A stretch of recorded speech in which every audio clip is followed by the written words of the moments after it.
All India मजलिस Ittehadul Muslimeen party के बीड जिला प्रवक्ता शेख रमीज सर, इनको दावत देता हूं कि उस स्टेज पे आए और अपने 2 अल्फाज पेश करें।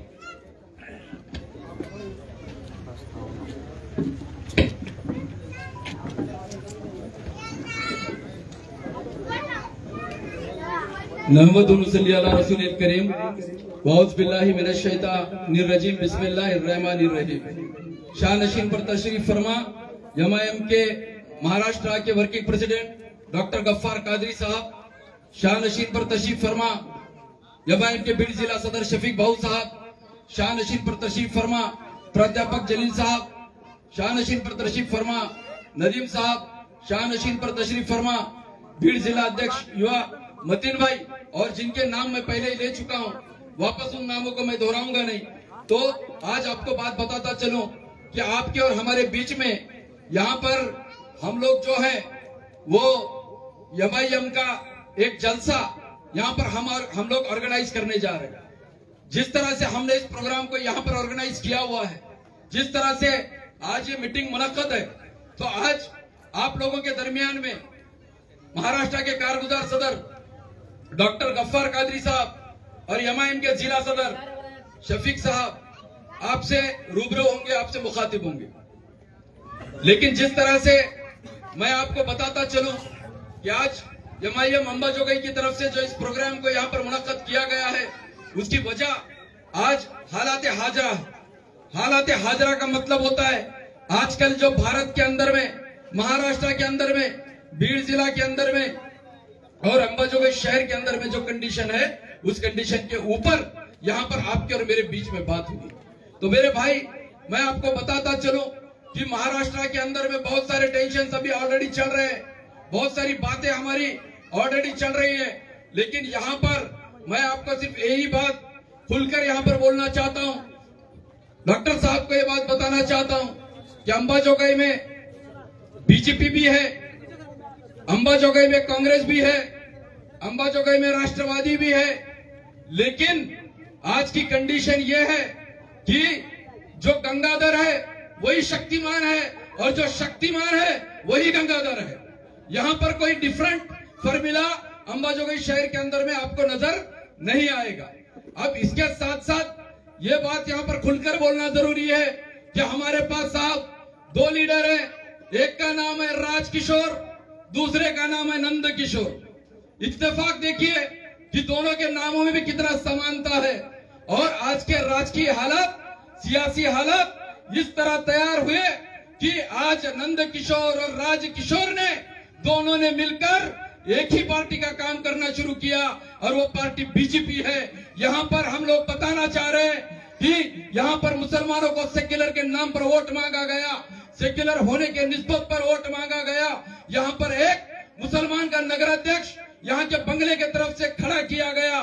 उस बंगले के नगर अध्यक्ष का नाम हम लोग कहते हैं कि वो रहीम भाई है, लेकिन हम आज खुलकर कह रहे हैं कि जिस तरह से मुसलमानों के 11,000 वोटिंग लेने के बाद उन्होंने मुसलमानों के साथ रहीम भाई ने धोखा किया है, उस धोखे की वजह से आज मजलिस के जलसे से मैं रहीम साहब को नया नाम दे रहा हूं, बेरहम साहब। यहां से रहीम भाई जो है वो बेरहम साहब है, क्योंकि वो 11,000 मुसलमानों का एहसान भूल गए। वो नंद किशोर मुंद्रा, जिनको मुसलमानों ने बेरहम भाई के नाम पर 16 नगर सेवक यहाँ पर चुन कर दिए, वो 16 नगर सेवकों का तमाशा यहाँ पर बेरहम भाई ने और नंद किशोर मुंद्रा ने किया, इस बंगले ने किया।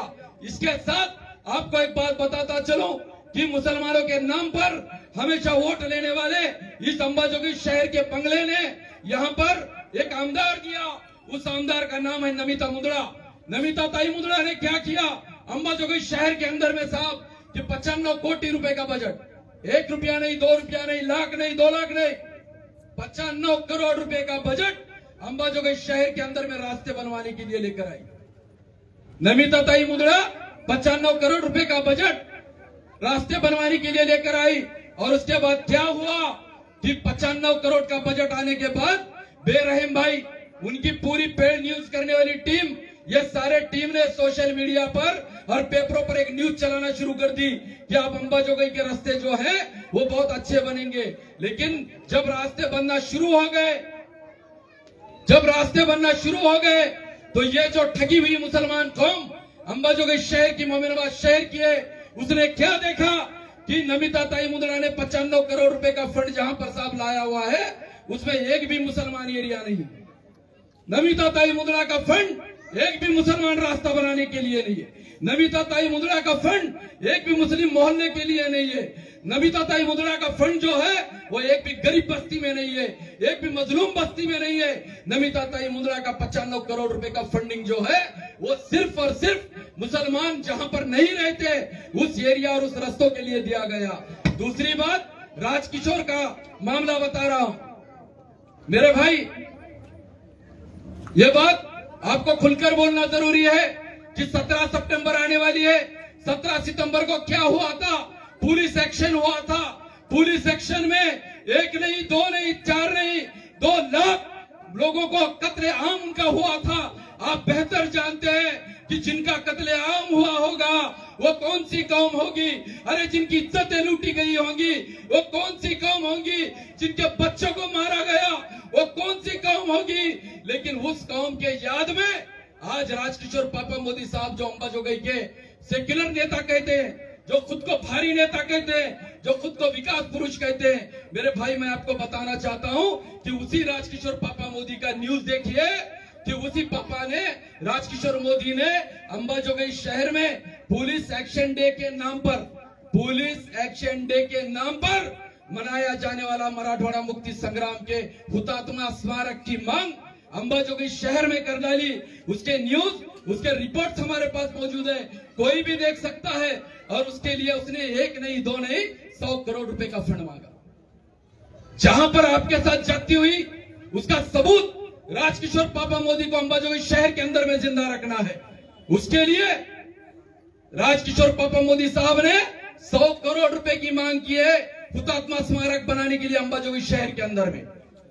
विकास की अगर बात आती है साहब, 377 करोड़ का बजट है नगर परिषद अंबाजोगाई का और 10 मुसलमान नगर सेवक यहां पर चुने जाते हैं। 377 करोड़ में से एक नगर सेवक को कम से कम 10 करोड़ रुपए का बजट दिया जाना चाहिए। लेकिन क्या है कि यह सदर बाजार है, यह मुसलमानों का सबसे गयूर इलाका है। जहां हम छत्रपति शिवाजी महाराज से सीधे रास्ते की तरफ जाते हैं साहब, सिर्फ मुस्लिम एरिया शुरू होता है। लेकिन जहां पर 10 नगर सेवक हमारे चुने गए, हम पूछना चाह रहे हैं इन लोगों से जो खुद को विकास पुरुष कहते हैं, या हम पूछना चाह रहे हैं उस बंगले से जिसने बेरहम भाई को खड़े कर रहमदिली का सबूत देकर वोट मांगा, मुझे बताओ कि 10 नगर सेवक का 100 करोड़ रुपया कहां पर इस्तेमाल किया जाता है?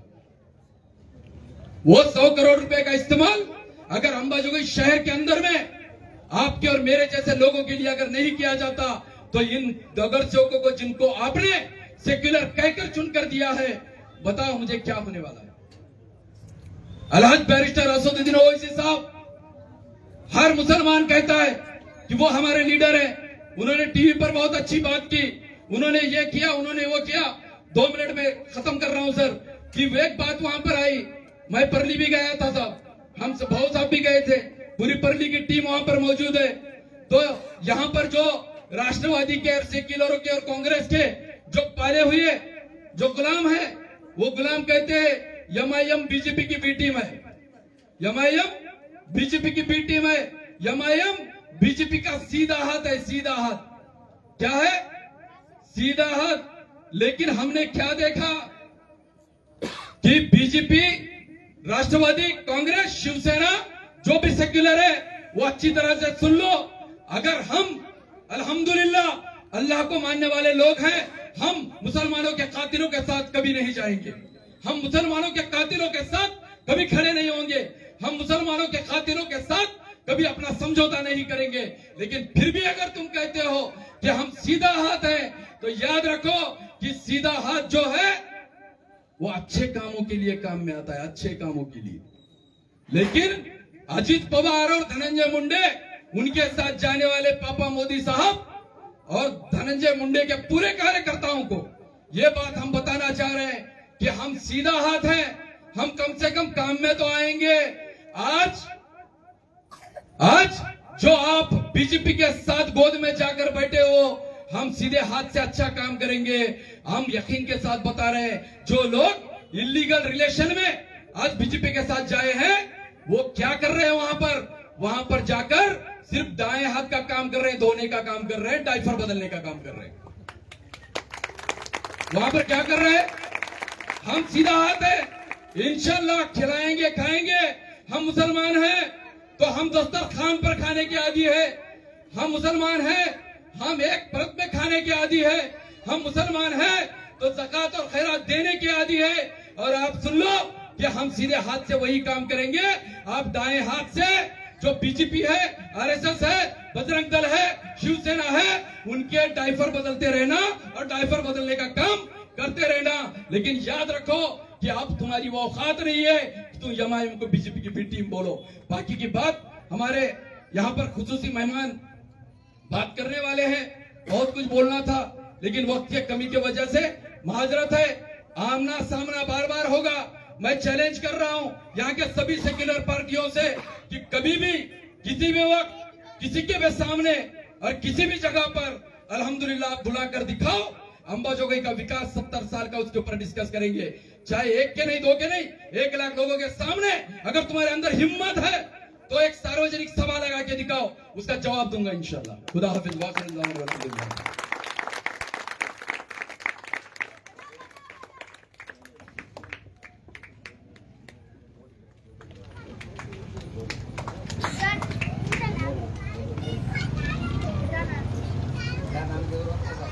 काम करने वाले के नाम की जरूरत नहीं है।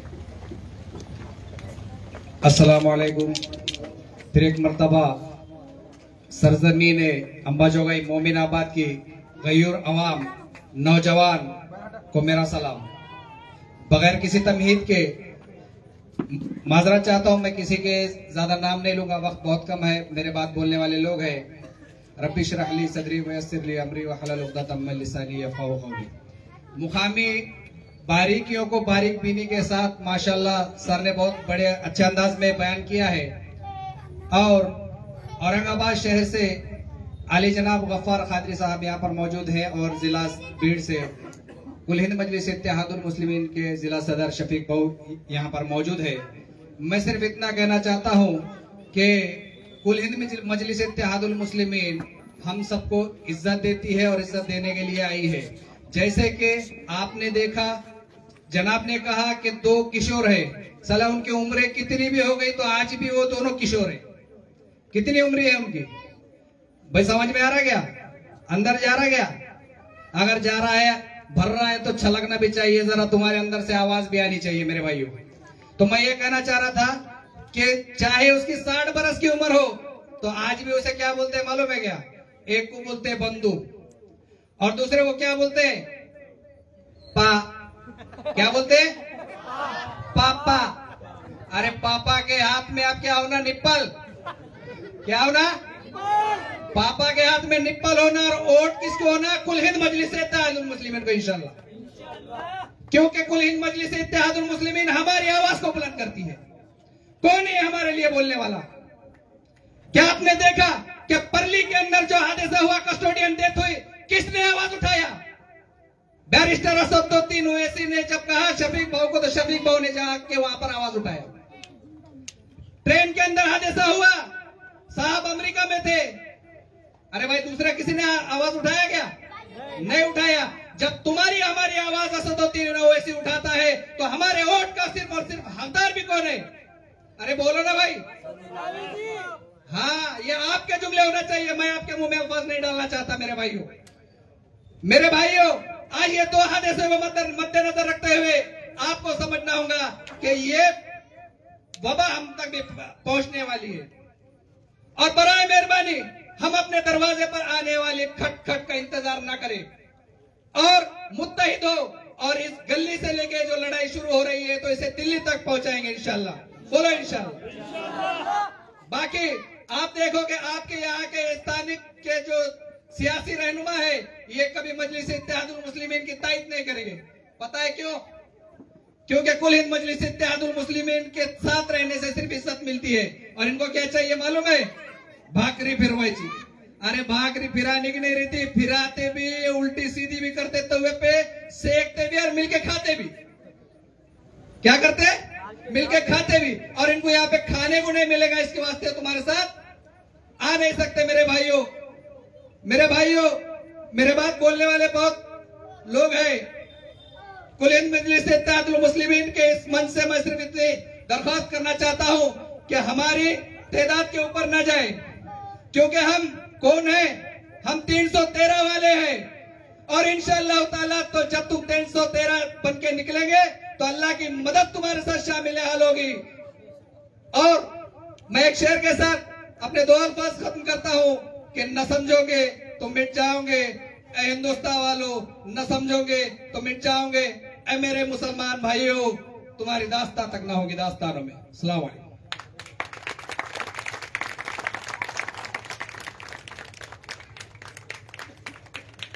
बहुत बहुत शुक्रिया। इसके बाद शेख मतीन भाई युवक के जिलाध्यक्ष हैं, मैं इनसे गुजारिश करता हूं कि वो स्टेज पे आए और अपने अल्फाज पेश करें। अस्सलाम वालेकुम। ऑल इंडिया मजलिस इत्तेहादुल मुस्लिमीन के महाराष्ट्र के कारगुजार सदर अली जनाब अब्दुल गफ्फार कादरी साहब, ऑल इंडिया मजलिस इत्तेहादुल मुस्लिमीन के जिला सदर एडवोकेट शेख शफीक भाऊ और स्टेट के जितने लोग हैं, मैं माजरा चाहता हूं, सबका नाम नहीं ले सकता क्योंकि मेरे बात बोलने वाले बहुत सारे लोग हैं। सदर साहब, आपको कुछ बात बताकर मैं अपनी जगह लूंगा, मगर उसके पहले आप इधर आप इधर गौर फरमाइए।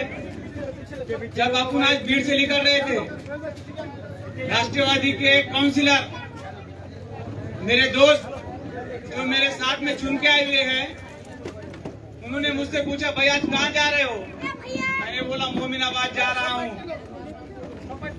बोले अभी नगर परिषद तो इलेक्शन है ही नहीं, बोले लोकसभा और विधानसभा लगने वाली है। तो मैंने बोला भाई हम उसी की तैयारी कर रहे हैं। तो उसने मुझसे कहा भाई आपने वोटिंग वहां पर कितनी है? तो मैंने उसको जवाब दिया भाई आमदार खासदार हम बने या ना बने, आमदार खासदार हम बने या ना बने ये तो मुकद्दर की बात है, हम कोशिश भी ना करिए तो गलत बात है। और अब्दुल गफ्फार कादरी साहब, आपके वास्ते एक शेर बोलकर मैं अपनी जगह लूंगा, काफी लोगों को बोलना है। हम अपने दुश्मन को भी पाकीज़ा सजा देते हैं, हाथ उठाते नहीं नजरों से गिरा देते हैं।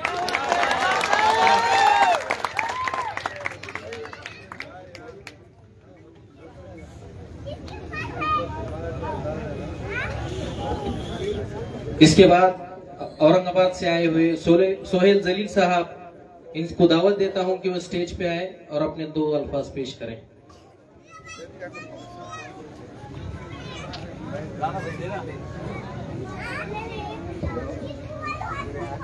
औज़ु बिल्लाहि मिनश शैतानिर रजीम, बिस्मिल्लाहिर रहमानिर रहीम। स्टेज पर तशरीफ फरमा महाराष्ट्र AIMIM के कारगुजार सदर जनाब डॉक्टर गफ्फार कादरी साहब, बीड़ के AIMIM के जिला सदर जनाब एडवोकेट शफीक भाऊ, मोमिनाबाद के शहर सदर हमारे क्या नाम है, हिफाजत ऊपर आओ भाई तुम, ये अच्छी बात नहीं, इधर आओ। बीड़ जिले के प्रवक्ता जनाब रमेश सर, आपके अंबाजोगई के, जिसको तोप कहकर पुकारा जाता है, और भी तमाम हमारे बीड़ जिले के तालुके के अध्यक्ष, तमाम मुहिब्बान मजलिस, ओहदेदारान, मोहतरम बुजुर्गों, दोस्तों, अजीज साथियों, और मेरी आवाज जहां तक जा रही है मेरी पर्दा नशीन माओ बहनों, अस्सलाम वालेकुम वरहमतुल्लाहि वबरकातुहू। बहुत सारी बातें सामने आ गई, लोकल लेवल पर जितनी बातें कहनी चाहिए थी रमीज भाई ने तफसील से बात बताई। बात हो रही है हालत हाजरा की। हम सब जानते हैं कि हमको किस तरह से इस मुल्क में ट्रीट किया जा रहा है, हमको सेकेंडरी सिटीजन का दर्जा देने की कोशिश की जा रही है। हम जानते हैं कि हमारा कायद किस तरह से मुसलमानों की, दलितों की, दबों की, कुचलों की आवाज बनकर पार्लियामेंट में भी आवाज उठाता है। हमें फख्र होना चाहिए कि हम ऐसे कायद के कार्यकर्ता है जो हमारे पूरे हिंदुस्तान के लोगों की फिक्र करके पार्लियामेंट में अपनी आवाज को बुलंद करता है। हर छोटी छोटी बात को पार्लियामेंट में आवाज बनकर, हमारी आवाज बनकर उठाई जाती है। आपके अंबाजोगाई, मैं समझ रहा था कि सिर्फ ये शफीक भाऊ के भीड़ में बंगला है, अंबाजोगाई में भी बंगला है।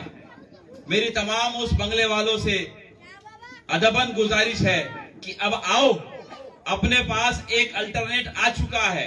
कब तक तुम लोगों की शतरंजियां बिछाओगे, कब तक तुम लोगों उन लोगों के जूते चप्पले सीधे करोगे? अब आओ, अब बहुत हो गया, अब अपनी क़ियादत का वक्त है। कब तक लोगों के शादियों में बाराती बनकर निकलोगे? अरे अब तो तुम्हारा दूल्हा बनने का टाइम आया है, अब तुम दूल्हा बनो। हमारे बीच ऐसे कायदीन मौजूद हैं जो हमारी क़ियादत करने के लिए तैयार है। आप आओ तो सही, आपको स्टेज देने के लिए तैयार है, लेकिन आप आकर तो देखो सही। हम आपके बीच इसीलिए आए हैं कि हमारे कौम में, हमारे लोगों में इत्तेहाद होना चाहिए, हमारी सफों में इत्तेहाद होना चाहिए। हम लोग अगर एक जगह आएंगे, क्या मजाल है ये पापा मोदी की और ये मुंदड़ा की कि हमारे एरिया से हमारे नगर सेवक चुनकर लाए और उनकी गुलामी में लगा दे। इसलिए हमको हमारे कायदीन चुनना पड़ेगा। हमको अब ये वक्त है, आने वाला वक्त आपके हाथ में है, आपके हक में है, आपको फैसला करना पड़ेगा। मेरी आवाज माँ बहनों तक भी जा रही है। मैं उनसे भी गुजारिश करना चाहता हूं कि हम आपके बीच ये गुजारिश करने आए हैं कि हमारा कायद हमको चुनना पड़ेगा, हमारा कायद हमको चुनना पड़ेगा कि हमारे लिए कौन आवाज उठा सकता है, हमारे मोहल्लों की डेवलपमेंट की फिक्र कौन कर सकता है, हमारे बच्चों के मुस्तकबिल की फिक्र कौन कर सकता है, हमारे सेहत की फिक्र कौन कर सकता है। ये हमको सोचना पड़ेगा और ये वक्त अभी बाकी है, अभी वक्त आपके हाथ में है। इस बारे में सोचिए और अपने क़यादत को मजबूत कीजिए। डॉक्टर गफ्फार कादरी साहब हमारे बीच मौजूद है।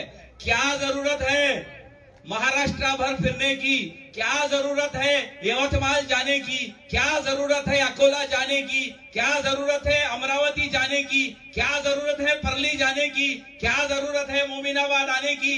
कोई जरूरत नहीं है। सिर्फ जरूरत इतनी है, तड़प है, कौम की तड़प है, दबे कुचलों की तड़प है। मैं आपको सच कहता हूं, ये शख्स वही है जो 80 लाख रुपए सालाना इनकम टैक्स भरता है, जो रोजाना के 21,000 कुछ पैसे होते हैं।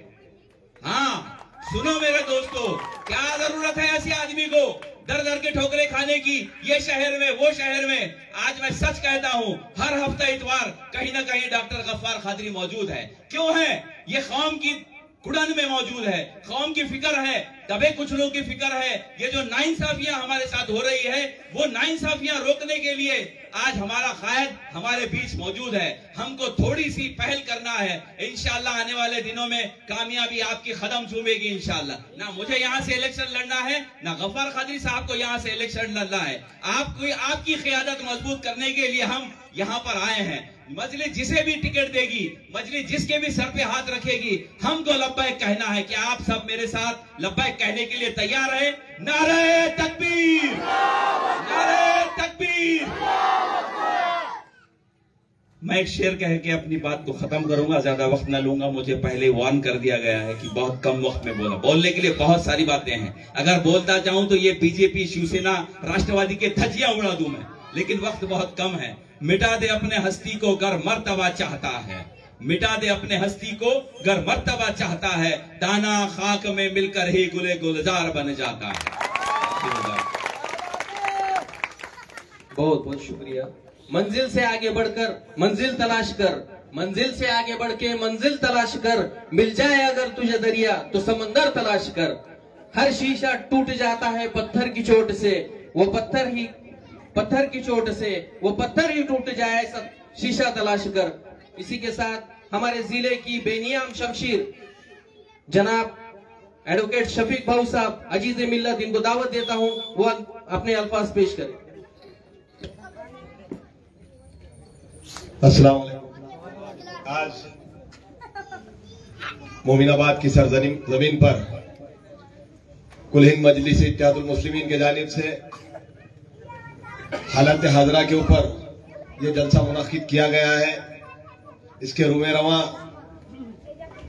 महाराष्ट्र की बेबाक शख्सियत, महाराष्ट्र के कारगुजार सदर अली जनाब डॉक्टर गफ्फार कादरी साहब मंच पर बैठे हुए, बीड जिला के यूथ के सदर अली जनाब शेख मतीन साहब, जिले के नायब सदर अली जनाब शेख एजाज भाई उर्फ खन्ना भैया, औरंगाबाद से आए हुए मेरे भाई जिन्होंने अभी आपके सामने बात रखी, आपके दिलों को झंझोड़ा। हमको लग रहा था कि हर 10 मिनट सर आपने बोलना चाहिए था, क्योंकि आप जिस तरीके से बोल रहे थे लोग काफी गौर और फिक्र से सुन रहे थे। ऐसे सोहेल जलील साहब औरंगाबाद से खास तशरीफ फरमा, नदीम साहब मेरे ज्येष्ठ नेता, मजलिस के नेता अली जनाब सलाम सेठ, बीड तालुके के नायब सदर अली जनाब साजन चौधरी साहब, केच के तालुका सदर अली जनाब तालेब इनामदार साहब, परली यूथ सदर अली जनाब अनवर साहब, सीनियर लीडर और नगर सेवक अली जनाब ताज साहब, मुस्तफा साहब, मोहसिन साहब, मेरे साथ आए हुए तमाम पदाधिकारी, जिले के कोऑर्डिनेटर समन्वयक अली जनाब सैफ अली उर्फ लालू भैया, और जिन्होंने ये प्रोग्राम रखा वो बीड जिले की बुलंद आवाज, बीड जिले के प्रवक्ता, हमेशा से एक मोमिनाबाद की बेबाक शख्सियत, जुल्म के ऊपर आवाज उठाने वाले मेरे भाई अली जनाब शेख रमीज साहब, उनके साथ साथ हिफाजत पठान साहब, सत्तार साहब, उनके तमाम ही ओहदेदारान, सामने बैठे हुए मेरे भाइयों, बुजुर्गों और दोस्तों, आज पूरे मुल्क के हालात आप सब अपनी आंखों से देख रहे हैं। मैं आपको बताता चलूं, ऐसा कोई भी शख्स नहीं होगा साहब, ऐसा कोई मुसलमान नहीं होगा जिसके पास एंड्रॉइड फोन है और उस एंड्रॉइड फोन में अगर असद साहब की अगर कोई क्लिप नहीं है तो मैं उनकी गुलामी करूंगा। हर एक मुसलमान के मोबाइल के अंदर असद साहब की, अकबर साहब की क्लिप है। तो क्यों है कि असद साहब पूरे जुल्म के ऊपर एक ही आवाज उठती है, वो बैरिस्टर असदुद्दीन ओवैसी साहब की। आपको लगता कि मुसलमानों के ऊपर होने वाले जुल्म के ऊपर, अत्याचार के ऊपर एक ही आवाज गूंजती है, वो बैरिस्टर असदुद्दीन ओवैसी साहब की। आपको वहां बहुत अच्छा लगता कि बैरिस्टर असदुद्दीन ओवैसी साहब हमारी आवाज बनकर सदन में भी बोल रहे हैं और मैदान में भी बोल रहे हैं, पर जब नीचे उनको ताकत देने की बात आती, रमीज सर को ताकत देने की बात आती, हिफाजत भाई को ताकत देने की बात आती, तो आप क्या बोलते? मुंदड़ा अच्छा, राजकिशोर मोदी अच्छा, हमारे पास संदीप क्षीरसागर अच्छा, भारत भूषण क्षीरसागर अच्छा, इधर आए तो धनंजय मुंडे अच्छा, बाजू में गए तो पंकजा मुंडे अच्छी। यानी क्या उधर साहब आपके मसाइल के ऊपर आवाज उठाते तो आपको अच्छा लगता, लेकिन जब आपके मसाइल के ऊपर यहाँ भी ये लोग आवाज उठाते तब आप जो है इनको वोट के जगह आप क्या बोलते? जैसा कुछ लोगों ने कहा, अपने बयान में भी कहा कि मजलिस बी टीम है। देखो सादे सुदे अल्फाज में मैं बोलूंगा, महाराष्ट्र में नहीं जाऊंगा, देश में नहीं जाऊंगा। डॉक्टर साहब अभी हमारे पास 2 सभा हुई बीड जिले के अंदर। बीड जिला हमारा महाराष्ट्र का केंद्र है, राजकारण का केंद्र है, चाहे कोई भी हो जाओ। हमारे पास 2-3 मंत्री पद रहे थे। धनंजय मुंडे राष्ट्रवादी में थे, शरद पवार के साथ तब भी मंत्री थे, अजित पवार साहब के साथ गए तब भी मंत्री है, पंकजा मुंडे भी भाजपा में मंत्री है। यहाँ पर अक्षय मुंदड़ा जब उनकी माँ यहाँ पर जिंदा थी तब वो पालक मंत्री थे। तो ये मंत्रियों का जिला है साहब। हमारे पास भी क्षीरसागर, ये वो सब लोग, बदामराव पंडित, शिवाजीराव पंडित साहब, प्रकाश सोलंके के वाली साहब, ये तमाम मंत्रियों का जिला है। लेकिन ये क्या करते? आज आपने देखा 17 और 27 को 2 सभा हुई, राष्ट्रवादी कांग्रेस पार्टी में 2 गठ हो गए। अब हो गए कि नहीं हो गए पता नहीं। आपने देखा शरद पवार साहब एक तरफ, अजित पवार साहब एक तरफ। तो जो पहले सेक्युलर नाम का एक चेहरा लेकर आपके सामने आते थे, धनंजय मुंडे साहब, हाँ पल्ली के लोग यहाँ पर हैं, आप जानते हैं उनको। अस्सलाम वालेकुम मोहसिन भाई कैसे हैं आप, सलाम करना, तहजीब से बात करना, लेकिन मुसलमानों का कोई काम नहीं करना। यहाँ पर भी आपके पास 2 लोग हैं। मोदी साहब बहुत ही चहीते हैं यहाँ के लोगों के मोदी साहब बहुत चाहते हैं, लेकिन वो मुसलमानों के साथ क्या करते आपको पता है। अब उन्होंने पहले साहब कांग्रेस में थे, 25 साल कम से कम उन्होंने जो है तो नगराध्यक्ष का पद उनके घर में है। जिलाध्यक्ष थे, तब उन्होंने क्या करा, कैलाशवासी मुंडे साहब के साथ गठजोड़ करके अपनी कुर्सी बचाए रखी। यहाँ पर जो है तो कांग्रेस का काम करने का, पूरे जिले में जो है तो भाजपा का काम करने का। बरोबर है कि इबादत भाई? ये उनका चेहरा है, असली चेहरा। साहब विमल तई थे, उन्होंने पहले राष्ट्रवादी में थे, फिर भाजपा में गए, फिर राष्ट्रवादी में अक्षय मुंदड़ा गए, उनका टिकट भी जाहिर हुआ, फिर आइन टाइम पे वो टिकट ना करके फिर वो भाजपा में आए, फिर चुनकर आए।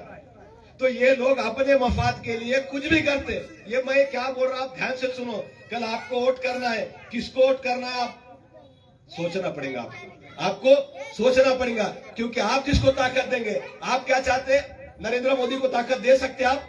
दे सकते क्या? बोलो, दे सकते क्या? नहीं दे सकते। लेकिन जब आप राजकिशोर मोदी को अगर आप वोट देंगे तो उसका इनडायरेक्ट फायदा नरेंद्र मोदी को होने वाला है। तो कैसे?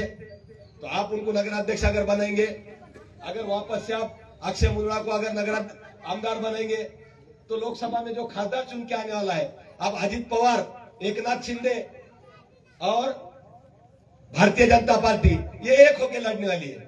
बरोबर है? लड़ने वाली है कि नहीं लड़ने वाली है? तो अगर ऐसा होता है तो आपके वोट कहाँ जा रहे हैं, आपको सोचना पड़ेगा। आज भी ये लोगों ने कई सालों से मुसलमानों के वोट सेकुलर बोल के लिए, और लेने के बाद आज भारतीय जनता पार्टी के साथ जाते, आज जो है तो अजित पवार गढ़ जो भाजपा के साथ जा रहा उसके साथ जाते। आपने कभी उनको सवाल पूछा क्या कि हमारे वोटों का गट्ठा लेकर आप भारतीय जनता पार्टी को कैसे सपोर्ट कर सकते हैं? किसने सवाल किया उनको? तो चाहे वो निर्णय वो ले रहे हैं, तो हमको सोचना पड़ेगा आने वाले वक्त में जो हमारे साथ रहता है, जो हमारे ऊपर बात करता है, हमारे मसाइल के ऊपर बात करता है, चाहे बैरिस्टर असदुद्दीन ओवैसी साहब, अकबरुद्दीन ओवैसी साहब रहो, कादर इम्तियाज जलील साहब रहो, डॉक्टर गफ्फार कादरी साहब रहो, फिरोज लाला साहब रहो, रमेश सर रहो, हिफाजत भाई रहो, अगर वो आपके मसाइल पर बात करते हैं तो आपका ये फर्ज बनता है कि आने वाले वक्त में उनको ताकत आपने देना चाहिए। तो देंगे क्या आप भाइयों उनको ताकत? कौन कौन हाथ ऊपर करके बताता? दोनों हाथ ऊपर करके बताओ कि इनको ताकत देंगे कि नहीं देंगे आप? तो मैं आपसे गुजारिश करता हूं कि ऐसा लोगों का साथ दो जो आपके मसाइल पूरा करता हो, आपके मसाइल के ऊपर बात करते हो। बीड़ जिले का राजकारण आप किधर जा रहा, आप तमाम देख रहे, कोई किधर भी जा रहा, जिसको अच्छा लग रहा वो उधर जा रहा, लेकिन मुसलमान की क़यादत कहाँ है? जो सोहेल जलील साहब ने बताया कि आपने क़यादत को जिंदा करो। अगर आपके पास क़यादत है तो उनको मदद करने का काम, उसके हाथ मजबूत करने का काम अगर आप नहीं करेंगे तो कौन करेंगे? सरकारी मुसलमान करने वाले नहीं है। सोहेल सर ने बताया अगर 377 करोड़ आते हैं, रमेश सर ने बताया अगर 10 करोड़ हमारे एरिया को आते हैं तो 10 करोड़ में अच्छा विकास हो सकता है। लेकिन हमारे पास जैसा उन्होंने कहा, शिवाजी महाराज चौक से अगर इधर मुसलमान का एरिया शुरू होता है तो यहाँ पर विकास ठप हो जाता है। होता है कि नहीं होता है? तो ये क्या हो रहा? ये सरकारी मुसलमान मुंह में से आवाज निकालने को तैयार नहीं है। और कोई सरकारी मुसलमान औरंगाबाद में एक बात करते, महाराष्ट्र में एक बात करते, अकबर साहब पे बोलते, असद साहब के ऊपर बोलते, जिनकी लायकी नहीं वो लोग यहाँ पर कुत्ते की तरह भौंक रहे हैं, कुत्ते की तरह भौंक रहे हैं। ये सिर्फ चाटुकार सरकारी मुसलमान है। तो इनसे हमको दूर रहना है। आने वाले वक्त में हमको इन तमाम लोगों को जो आपके शहर में रहते हैं, सर ने तो पूरा यहाँ का हिस्ट्री उठाकर आपको बताई कि यहाँ पर क्या होने जा रहा है। आप एक्शन को याद करो, जब एक्शन हुआ था तो हमारे हालात क्या थे, खासतौर से मोमिनाबाद के हालात क्या थे, खासतौर से धारूर के हालात क्या थे, खासतौर से बीड़ के हालात क्या थे। ये अगर याद करोगे तो आपका हाथ कभी भी ना राजकिशोर मोदी की तरफ जाएगा, ना ही नंद किशोर मुंदड़ा या अक्षय मुंदड़ा या नमिता मुंदड़ा की तरफ नहीं जाएगा। आपका हाथ जब वोट करने के लिए जाएगा तो ऑल इंडिया मजलिस इत्तेहादुल मुस्लिमीन पतंग के जाली में जाएगा। तो आपको सोचना है आने वाले वक्त में अगर हमको अच्छा विकास करना है तो इन लोगों का आप साथ दीजिए। इसके बाद हमारे खायद बोलने वाले हैं, बोलने को बहुत कुछ है लेकिन वक्त की कमी है, तो इसके लिए मैं यही रुकता हूँ। खुदा हाफिज। खोई पर्वत पिघलनी चाहिए, खोई पर्वत पिघलनी चाहिए, अब इस हिमालय से गंगा निकलनी चाहिए। कहीं भी हो इंसाफ की आग जलनी चाहिए, हमारे दिल में मजलिस की आग जलनी चाहिए। इसी आग को हमारे दिलों में जलाने के लिए आ रहे हैं ऑल इंडिया मजलिस इत्तेहादुल मुस्लिमीन महाराष्ट्र के कार्यकारी अध्यक्ष आली जनाब डॉक्टर गफ्फार कादरी साहब। मैं इनको दावत देता हूं कि वो अपने 2 अल्फाज पेश करें।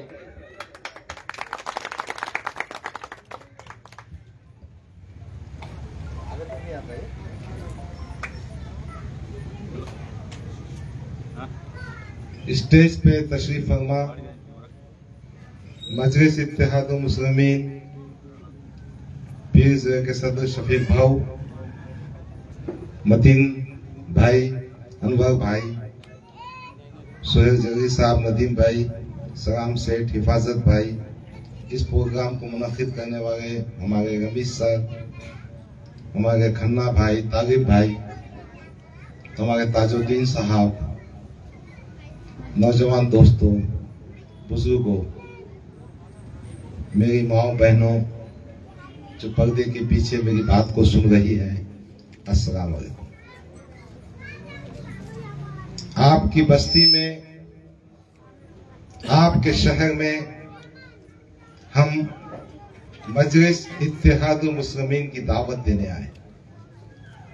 मैं आज के हालात हाजरा के पस मंजर में आपसे गुफ्तगू करने हाजिर हुआ।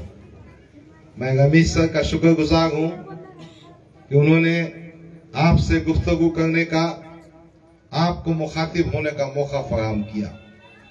अजीजान गिरामी, आज पूरे देश के हालात, महाराष्ट्र के हालात, इस जिले के हालात आपके सामने हैं और इन हालात हाजरात को आप 75 साल के तनाजुर में देखिए।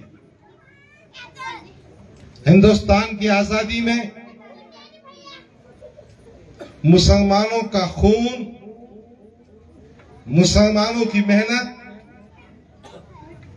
मुसलमानों की कुर्बानियां तमाम कौमों से आगे थी और आजादी मिलने के बाद 75 साल में हम कहां से कहां पहुंच गए। आज इस देश में अक़लियतों का मामला हो या मुसलमानों का मामला हो, आपको दूसरे दर्जे का शहरी बना दिया गया। अभी आपने मणिपुर में क्या देखा? मणिपुर में ईसाइयों की जो बस्ती है, कुकी समाज की, उनके 150 चर्चेस को जगा दिया गया। 50,000 लोग बेघर हैं, कैंपों में पड़े भी हैं। खवातीन की अस्मत-दरी की जा रही है। यानी जो वाकयात गोधरा में हुए थे, जो वाकयात गुजरात में हुए थे, वही वाकयात मणिपुर में हुए। आज की तारीख में मुसलमानों से क्या सलूक किया जाता है? आपने देखा हरियाणा के नूह में एक फसाद बर्पा होता है और फसाद किसकी वजह से होता है? जुनैद और नसीर नाम के 2 बच्चे थे।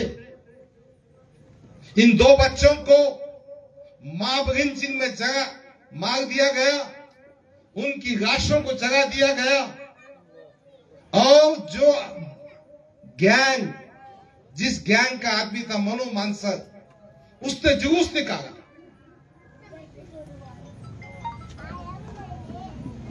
उत्तराखंड में क्या किया जा रहा है?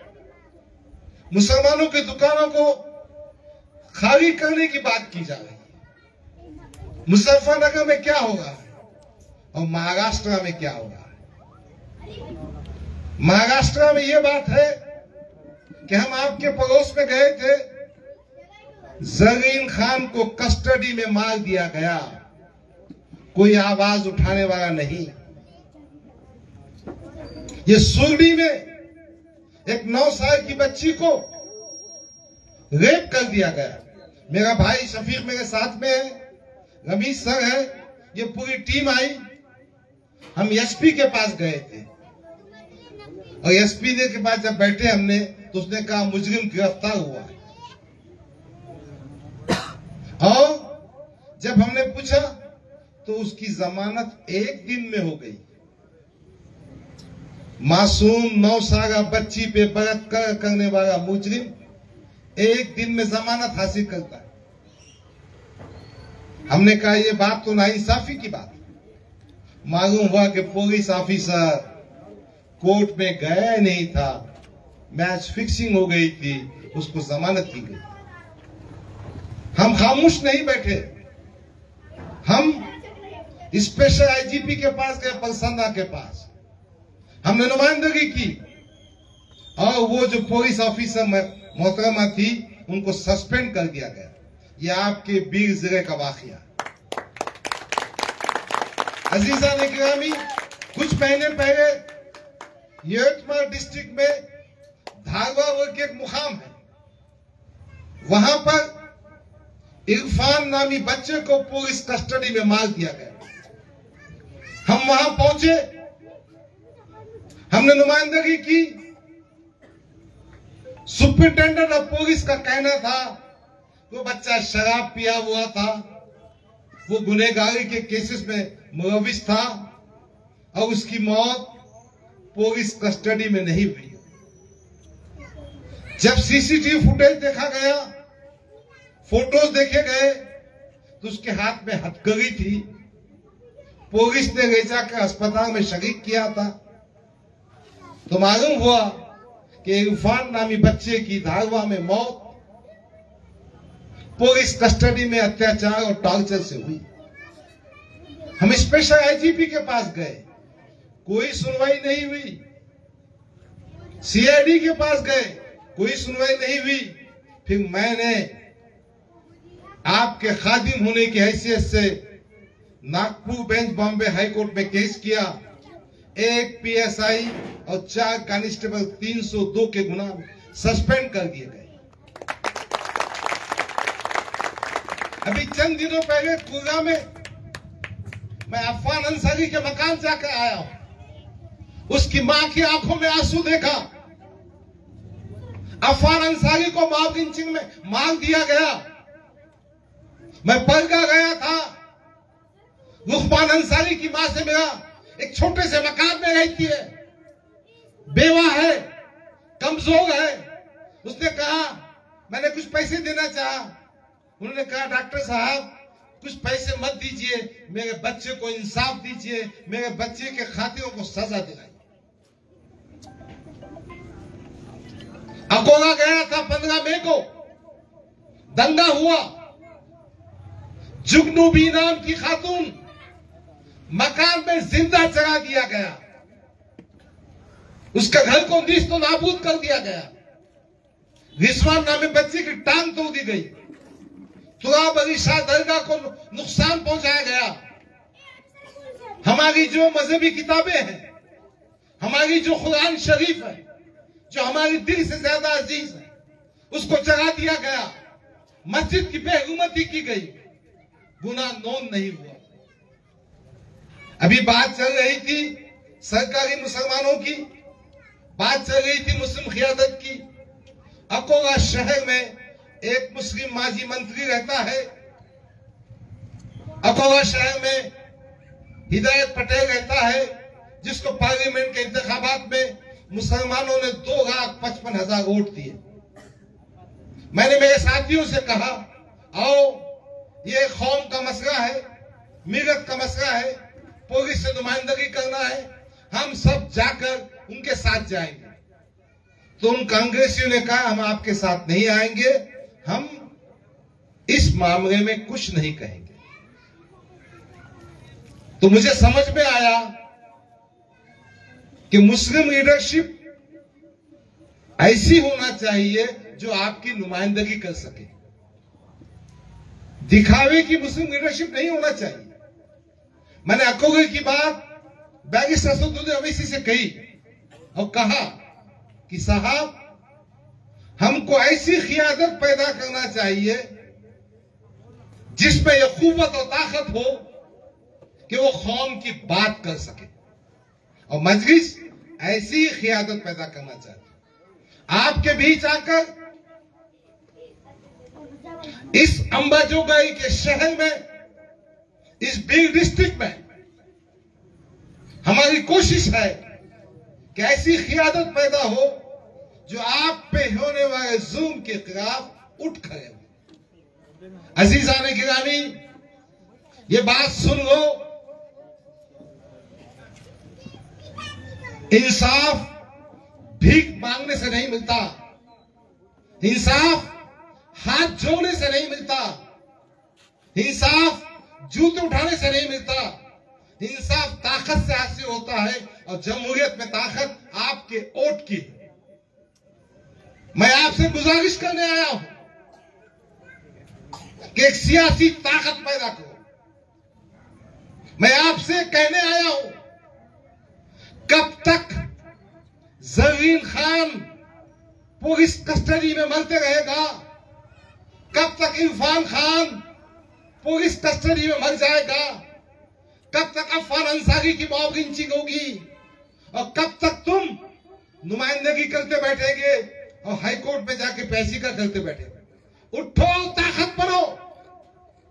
अगर अब भी तुम्हारी गैरत जुगनूबी के जंगल पर नहीं जागती है तो लानत है। मैं आपसे बड़े मध्यमाना अंदाज में, दिल की गहराइयों से, अंदर से आपसे अपील कर रहा हूं। अजीजान गिरामी, ये वक्त खामोश बैठने का नहीं। कल वो जुगनूबी थी, आज मेरी बहन हो सकती है, कल आपकी बहन हो सकती है। तो आपको एक सियासी ताकत बनना है। सियासी ताकत बनकर ऐसे कायदीन को खड़े करना है जो आपकी आवाज को उठा सके। रमेश भाई, ये पापा मोदी, ये मुंद्रा की बात मत करो। अगर ये कौम में इत्तेहाद होगा, ये कौम में ताकत आएगी, हम उनको ठोकर से उड़ा देंगे, उनकी सियासत को खत्म कर देंगे। शर्त यह है कि हम एक सियासी ताकत बने। मैं इसी मंच से आपसे गुजारिश करने आया हूं कि हो सकता है आप किसी मसलक को मानते हो सकता है आप मसलक अहले हदीस के होंगे, हो सकता है देवबंदी होंगे, हो सकता है बरेलवी होंगे, अहले सुन्नत जमात के होंगे, मगर याद रखो, जब मुसलमानों पे आफत आती है तो कोई आपका मसलक नहीं पूछता। जब बाबरी मस्जिद शहीद हुई तो किसने कहा क्या वो बरेलवी की थी कि देवबंदी की थी? जब अफवान अंसारी को पीटा गया, क्या उसका मसलक पूछा गया? जब जुनैद जुगनूबी को जगाया गया तो उसका मसलक पूछा गया? तो सुन लो, ये फिरका परस्त ताकत है, ये विश्व हिंदू परिषद की ताकत है, ये आरएसएस की ताकत। वो आपके मसलक को नहीं पहचानती, वो आपके कलमे तैयबा को पहचानती है, ला इलाहा इल्लल्लाह मुहम्मदुर रसूलुल्लाह। मैं इस मंच से आपसे इत्तेहाद की भीख, कलमे तैयबा, ला इलाहा इल्लल्लाह मुहम्मदुर रसूलुल्लाह की बुनियाद पर हासिल मांग रहा हूं। ये गुजारिश करने आपकी खिदमत में। भाई, दुनिया में जीने का है तो भारत के संविधान में लिखा है कि respect, self respect, integrity, fraternity, इंसाफ। और इंसाफ के बारे में क्या लिखा सुनाऊं? Justice, social justice, economical justice, political justice. यानी भारत का संविधान यह कहता है कि हर शहरी को इंसाफ मिले, माशरती मैदान में, माशी मैदान में, सियासी मैदान में। जो देखते हैं मुसलमानों की क्या हालत है। 75 साल की हुकूमत 2007 में सच्चर कमेटी की रिपोर्ट आई। सच्चर कमेटी की रिपोर्ट ने कहा कि भारत का मुसलमान दलितों से भी बदतर है, आदिवासियों से भी बदतर है। रंगनाथ मिश्रा कमीशन बना, उसने भी यही बात कही। महाराष्ट्र में 2008 में महमूदुर रहमान कमेटी बनी, उसने भी यही बात कही, कमीशन पे कमीशन, कमेटी पे कमेटी, और क्या हुआ। 2014 में कांग्रेस राष्ट्रवादी की गवर्नमेंट जब खत्म होने को आई थी, उन्होंने एक ऑर्डिनेंस पास किया। ऑर्डिनेंस क्या था कि मुसलमानों को 5% रिजर्वेशन दिया जाए। यह ऑर्डिनेंस का मसला हाईकोर्ट में पहुंचा। 5% रिजर्वेशन जो एजुकेशन में दिया जाना था, हाईकोर्ट ने कंफर्म किया। फिर 14 से 19 तक कुछ अमल दरामद नहीं हुआ। ऑर्डिनेंस की जो उम्र होती है वो 6 महीने की होती है, यानी जो चॉकलेट आपको दिए थे वो चॉकलेट खत्म हो गया। फिर 14 से 19 तक शिवसेना बीजेपी की गवर्नमेंट बनी। 2019 में बड़े आपने सीन देखे होंगे, क्या सीन था। 5 बजे देवेंद्र फडणवीस जी और अजीत दादा पवार का निकाह हुआ या क्या हुआ मैं बोल नहीं सकता। फिर वो निकाह टूट गया। फिर शरद पवार, उद्धव ठाकरे, नाना पटोले के बीच में कौन सा रिश्ता हुआ मैं नहीं बोल सकता। फिर महाविकास आघाड़ी गवर्नमेंट बनी, और ये महाविकास आघाड़ी गवर्नमेंट में कैसी कैसी पार्टियां बैठी। कांग्रेस पार्टी, राष्ट्रवादी पार्टी ने मिलजुल कर शिवसेना बीजेपी के खिलाफ इंतखाब लड़ा, और बाद में शिवसेना के साथ बैठ गए, और मांडी से मांडी कर बैठे। वही उद्धव ठाकरे ने इनकी मौजूदगी में महाराष्ट्र असेंबली में कहा कि जिन शिव सैनिकों ने बाबरी मस्जिद को उठाया, मुझे उन पे फख्र है। पवार साहब के भी आदमी, कांग्रेस के आदमी भी खामोश बैठे। मैं पूरी ताकत से कहना चाहता हूं, अरे हिजगो, अरे ना मर्दो, हमको क्या बी टीम बैठते। तुम्हारी तो इतनी फटी सिर्फ ईडी के नाम से कि देवेंद्र फडणवीस के पांव पकड़ लिए। शिंदे गढ़ टूट के गया, एनसीपी टूट कर गई, हमको क्या बी टीम बोलते। और जो बीजेपी की हिमायत में अंदर से बाहर से है, मेरा तो मानना है कि कांग्रेस पार्टी की शुरुआत, ये छोटा एडिशन है आरएसएस का, और भारतीय जनता पार्टी बड़ा एडिशन। 1952 में पंडित जवाहरलाल नेहरू ने उस वक्त के जनसंघ के सदर श्यामा प्रसाद मुखर्जी को, आप देख लीजिए तारीख, 1952 में श्यामा प्रसाद मुखर्जी को ना वो मेंबर ऑफ पार्लियामेंट था, ना राज्यसभा मेंबर बाद में बनाए, डायरेक्ट मिनिस्टर बनाया। कौन? पंडित जवाहरलाल नेहरू ने। क्यों भी, क्या मोहब्बत है तुम्हारी। और कश्मीर मामले का इंचार्ज बनाया।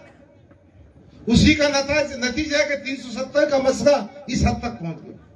फिर आपने वो भी देखा होगा कि मोदी साहब जब सत्ता में आए तो उन्होंने नरसिम्हा राव के नाम पर नरसिम्हा राव मेमोरियल, यानी उनकी यादगार में बहुत बड़ी इमारत बनाई, बहुत बड़ा ट्रस्ट बनाया। देखो कैसे अंदर से चिटके भी है। कितना चहीता नरसिम्हा राव, वो खबीस, वो गरीस, जिस जमाने में बाबरी मस्जिद शहीद हुई थी, मोदी का। फिर आपने वो भी देखा कि देश का एक्स राष्ट्रपति प्रणब मुखर्जी, जो कांग्रेस पार्टी ने बनाई थी, वो आरएसएस के दफ्तर में जाकर मोहन भागवत के सजदा करता है, आरएसएस की तारीफ करता है। तो यकीनन कांग्रेस पार्टी हो या राष्ट्रवादी पार्टी हो, ये कुछ भी नहीं है, ये एक छोटा एडिशन है, ये धोखा है, दिखावा है। अजीजान गिरामी, आज महाराष्ट्र की बात की जाए तो सूरत हाल तो यह है कि हमारे किसी बच्चे ने टीपू सुल्तान का स्टेटस रखा तो गुनाह नोन किया जाता है। महाराष्ट्र का होम मिनिस्टर देवेंद्र फडणवीस कहता है औरंगजेब की औलाद। मैं इस मंच से इस राज्य के होम मिनिस्टर से कहना चाहता हूं, देवेंद्र फडणवीस साहब, बकना बंद कीजिए, बकवास मत कीजिए, होश पे आकर बात कीजिए, जबान को लगाम दो। अरे हमसे क्या बात करते हो तुम? बहादुर शाह जफर जो मगहों का आखिरी बादशाह था, उसकी खबर रंगून में है। औरंगजेब की औलाद में से 2016 में नरेंद्र मोदी ने उनके खबर पर जाकर सजदा किया और फूक चढ़ाए। वो भी औरंगजेब की औलाद नहीं है? अगर हम भी मुंह में जबान रखते हैं, हम फिर तुमको क्या कहें? क्या नाथूराम गोडसे की औलाद कहें? क्या देशद्रोही की औलाद कहें? हम ऐसा नहीं कहना चाहते। भाई, मुसलमानों को तुम कब तक पाकिस्तान के नाम पर एक शक का मसला पैदा करेंगे? आजादी के बाद से आज तक मुसलमानों की वतन परस्ती पर क्वेश्चन मार्क और सवाल या निशान है। आप तारीख के 1952 के सफे पे जाइए। अलीगढ़ यूनिवर्सिटी के वाइस चांसलर कौन थे? डॉक्टर जाकिर हुसैन, जो बाद में देश के राष्ट्रपति बने।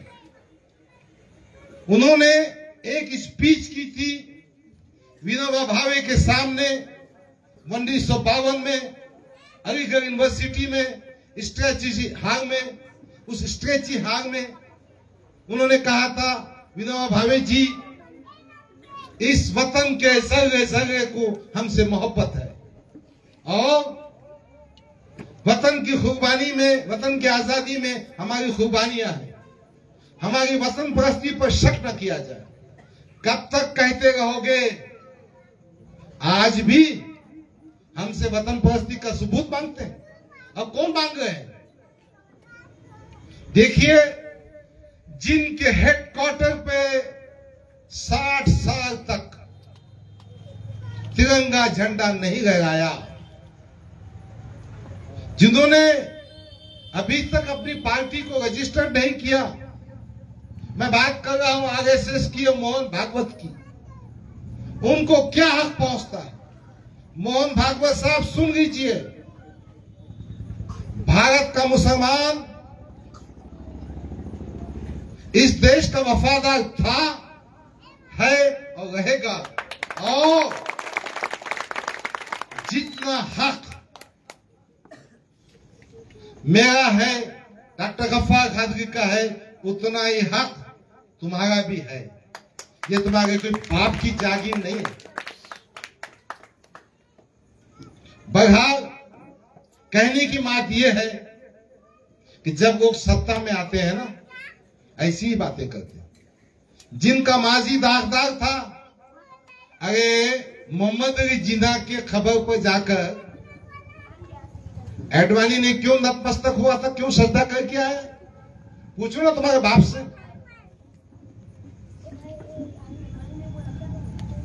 बाकी कश्मीर में महबूबा मुफ्ती के साथ गवर्नमेंट में कौन बैठे?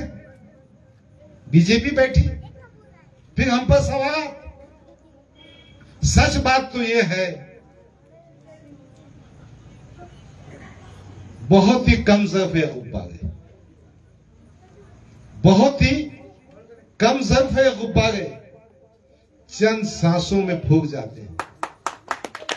कमीने ऊंच पे आते हैं, अपनी औकात भूल जाते हैं। मैं इस मंच से कहना चाहता हूं उन तमाम सियासी पार्टियों को जो हमारी वतन परस्ती पर शक करते हैं, जो हमको कटघरे में खड़े करते हैं कि ज्यादा औकात में रहो, औकात के बाहर मत जाओ। मैंने आपसे बात की थी रंगनाथ मिश्रा कमीशन की। सच्चा कमेटी की मुसलमानों को रिजर्वेशन मिलना चाहिए। मजलिस इत्तेहाद मुस्लिमीन हमारे कायद बैरिस्टर असदुद्दीन अवैसी का कहना है इंशाअल्लाह ताला हम महाराष्ट्र में मुसलमानों के रिजर्वेशन की मूवमेंट चलाएंगे। मराठा रिजर्वेशन के वास्ते सब बेचैन, हमको मराठा रिजर्वेशन से कुछ लेना देना नहीं। अगर तुम मराठा को रिजर्वेशन देते हैं तो दो, मगर हमारा क्या, जबकि हमको सच्चा committee, Ranganath Mishra commission, Mahmoodur Rahman committee, Kundu committee, ये सब ने बताया रिजर्वेशन देना चाहिए। और ये सेकुलर पार्टियां 2019 में मराठा रिजर्वेशन का कानून पास करती, मगर मुस्लिम रिजर्वेशन का कानून पास नहीं। तो आपको समझना होगा कि जिन सियासी पार्टियों को आपने अपना समझकर वोट दिया वो कितने बेईमान, कितने हरामी, कितने कमजोर और कितने धोखेबाज। ये हो गई आपके रिजर्वेशन की बात। मजलिस इत्तेहाद मुस्लिमीन का एजेंडा है कि हम में से हर शहरी बाबिखार सर ऊंचा उठाकर जिए, दस्तूर के तमाम हुकूक मिल सके। आज मुसलमानों की लाखों करोड़ों की जायदाद, औकाफ की जायदाद अखियार के कब्जे में है, हुकूमत के कब्जे में। मजलिस चाहती है कि औकाफ की जायदाद हमारे गरीबों को, हमारे यतीमों को, हमारे मिस्कीनों को, जिनके नाम पर उन तक पहुंच सके। इसीलिए मैं मजलिस की दावत देने आपके बीच आया हूं। अजीज़ा गिरामी, बात रिजर्वेशन और औकाफी जायदाद की नहीं है। बात तो यह है कि आज आपकी शरीयत, आपकी तमद्दुन, आपकी तहजीब धोखे में है।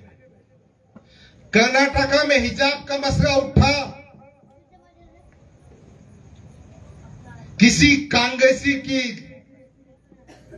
हिम्मत नहीं हुई कि मुस्लिम बच्चियों की तायीद कर सके। राहुल गांधी पूरे देश में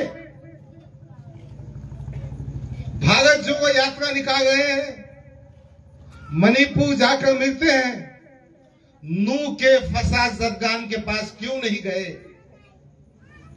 जुनैद और नसीर के पास क्यों नहीं गए? क्योंकि मुसलमान है। मतलब यह है कि सेकुलर पार्टियों को सेकुलर बात करके मुसलमानों के वोट लेना है, बीजेपी से डराकर मुसलमानों की वोट लेना है। अभी आपने देखा इंडिया वर्सेस एनडीए।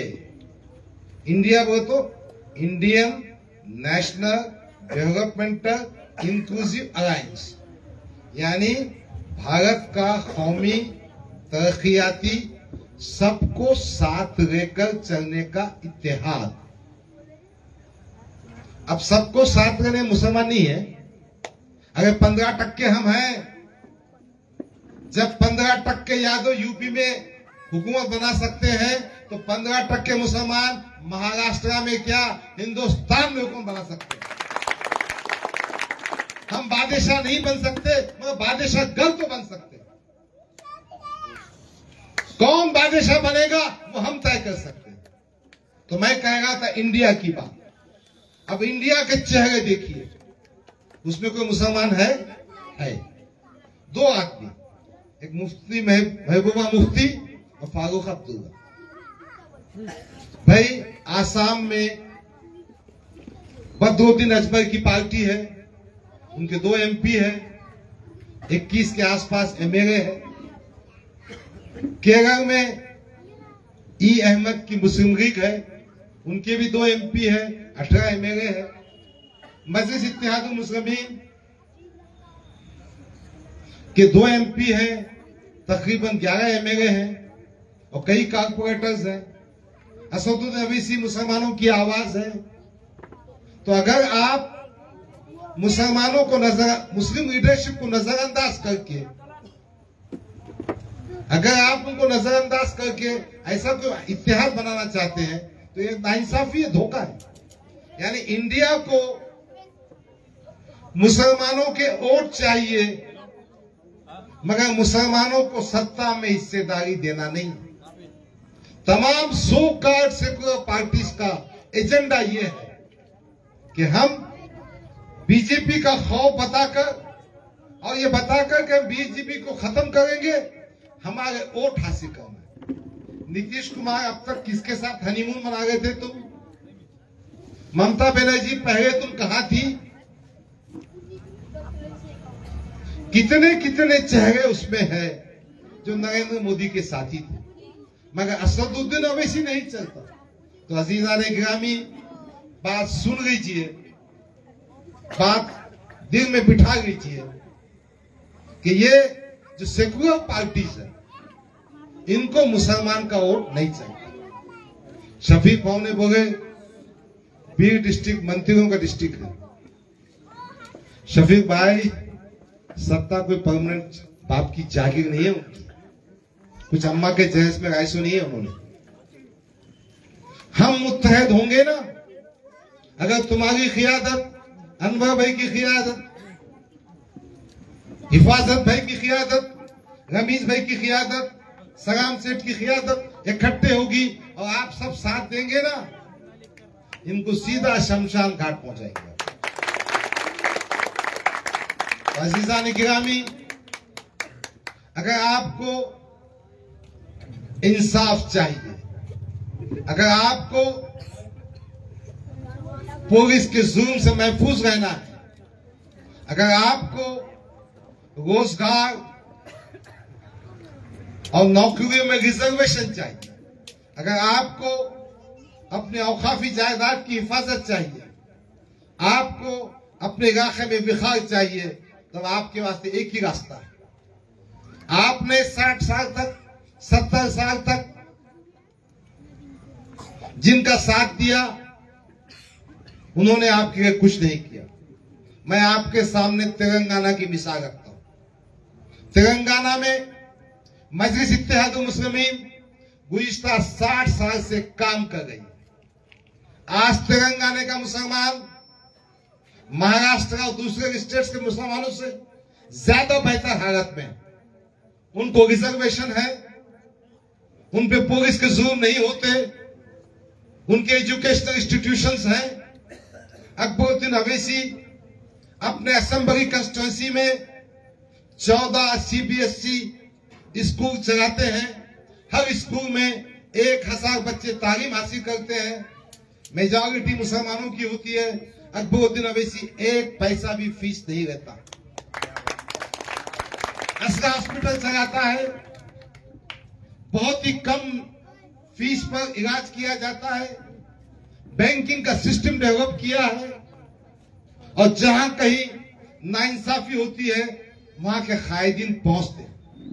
अगर आप भी चाहते हैं कि आपके जिले में ऐसे कायद तैयार हो जो मिल्लत से मोहब्बत रखते हो, जिनके दिल में दर्द हो, जिनके दिल में तड़प हो, जिनमें इतनी जुरात हो कि वह बाब इख्तिदार की आंखों में आंखें डालकर बात कर सके, उस क़ियादत को डेवलप करो।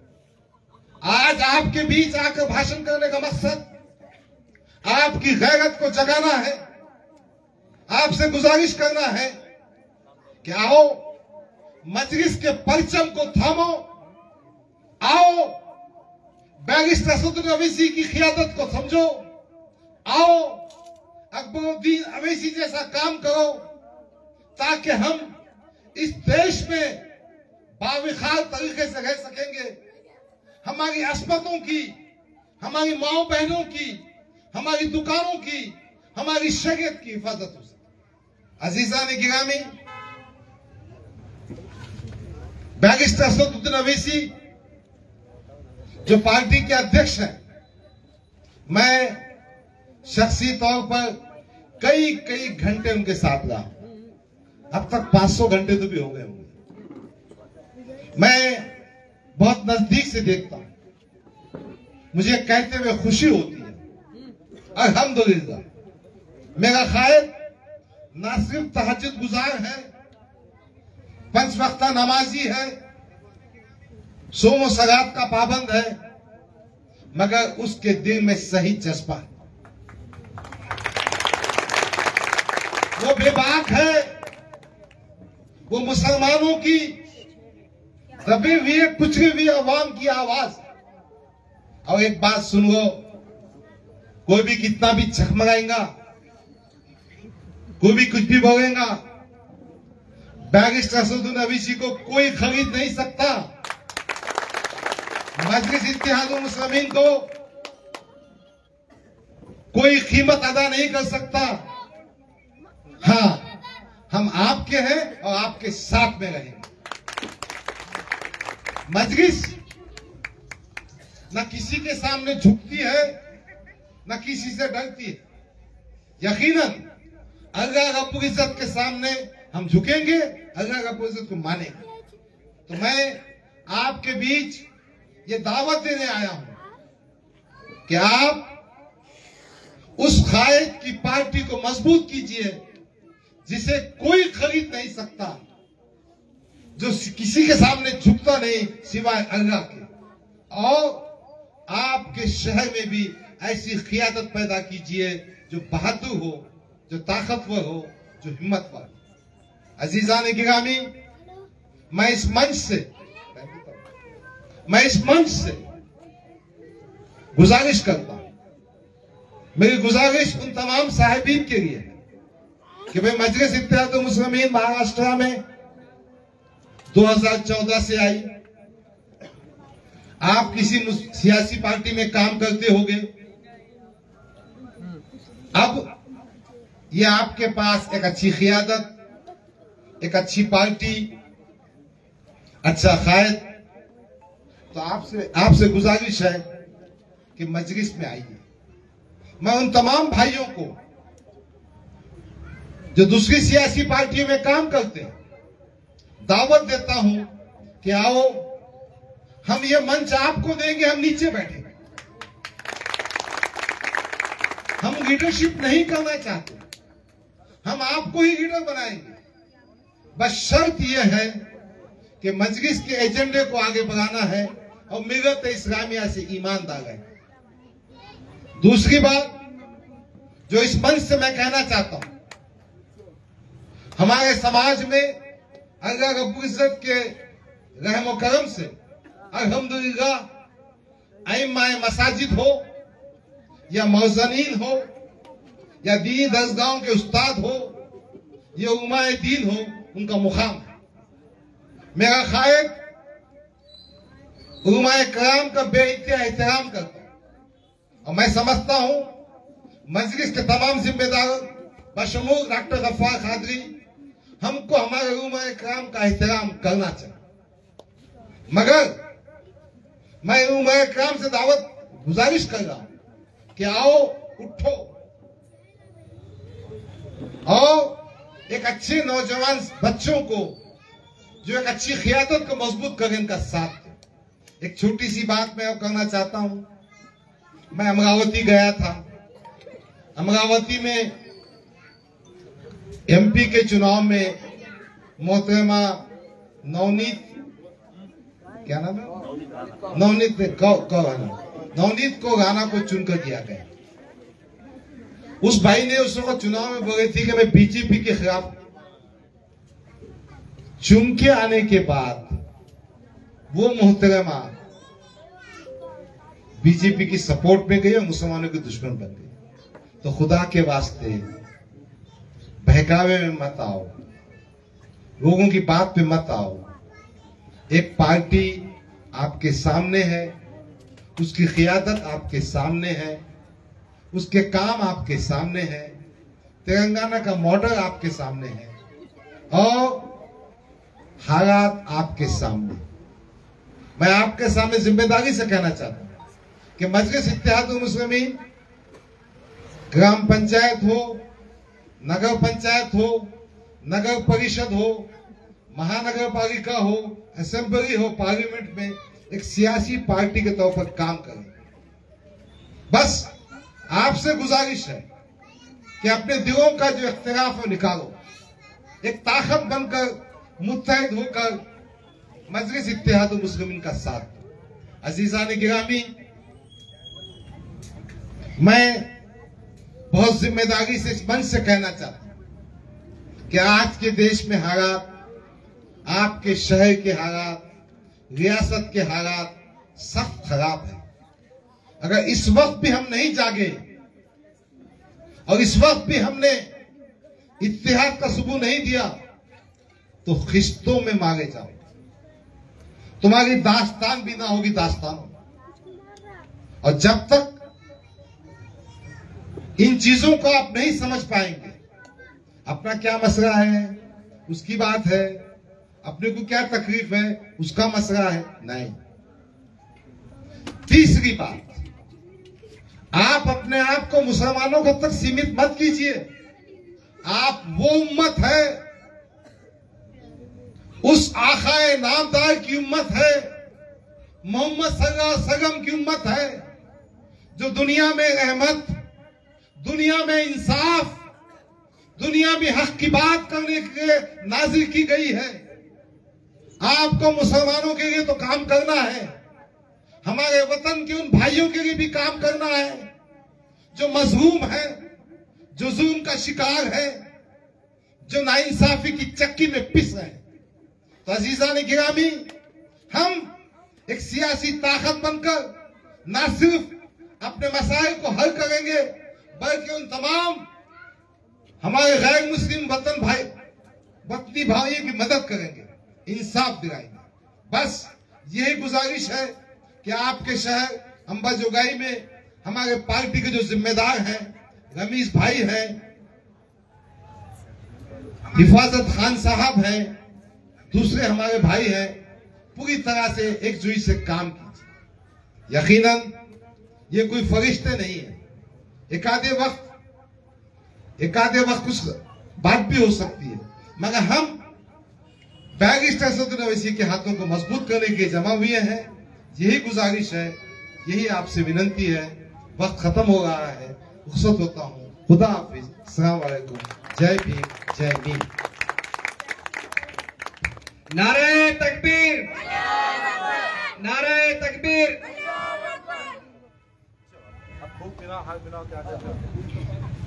इसके बाद गुलपुश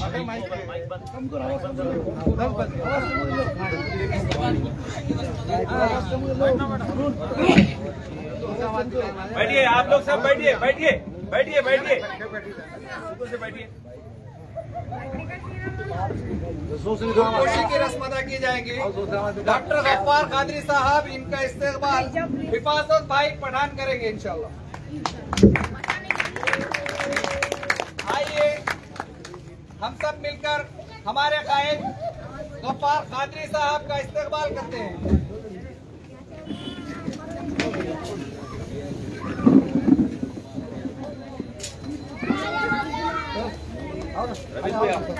लीजिए जनाब, डॉक्टर गफ्फार कादरी साहब का यहाँ इस्तेकबाल हो रहा है।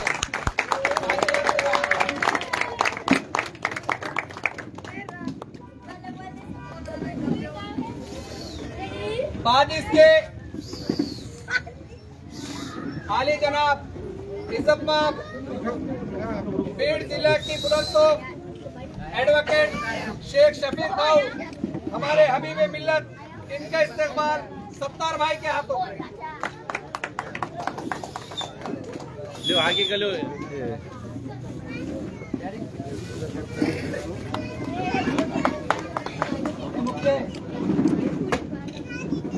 इसी तरह शहर औरंगाबाद से आए हुए हमारे मेहमान सोहेल जलील साहब, इनका इस्तेकबाल आरिफ भाई सिद्दीकी करेंगे इंशाअल्लाह ताला। आइए और तालियों से नवाजिए, इस्तेकबाल कीजिए जनाब। कुल हिंद मजलिस इत्तेहादुल मुस्लिमीन के बीड़ जिला युवा सदर आली जनाब मतीन भाई का इस्तेकबाल फहीम भाई करेंगे इंशाअल्लाह।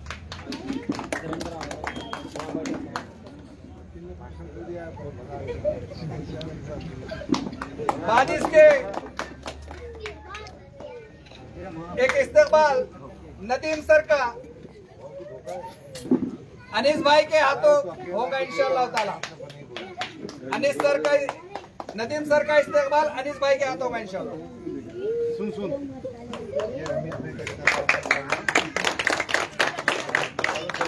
और हमारे हिफाजत भाई पीछे हो उधर। ज्येष्ठ नेता बुजुर्ग जनाब सलाम सेठ का इस्तेमाल परवेज भाई के हाथों होगा इंशाअल्लाह ताला। आइए परवेज भाई। हाँ हो अली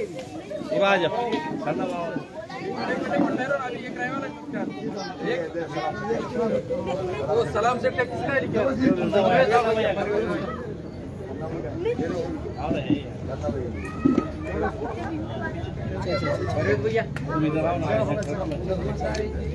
अभी सत्तार भाई और उनके पूरे मित्र मंडल की तरफ से युवा शहर गुलकोई जी डॉक्टर साहब की की जा रही है। इधर आओ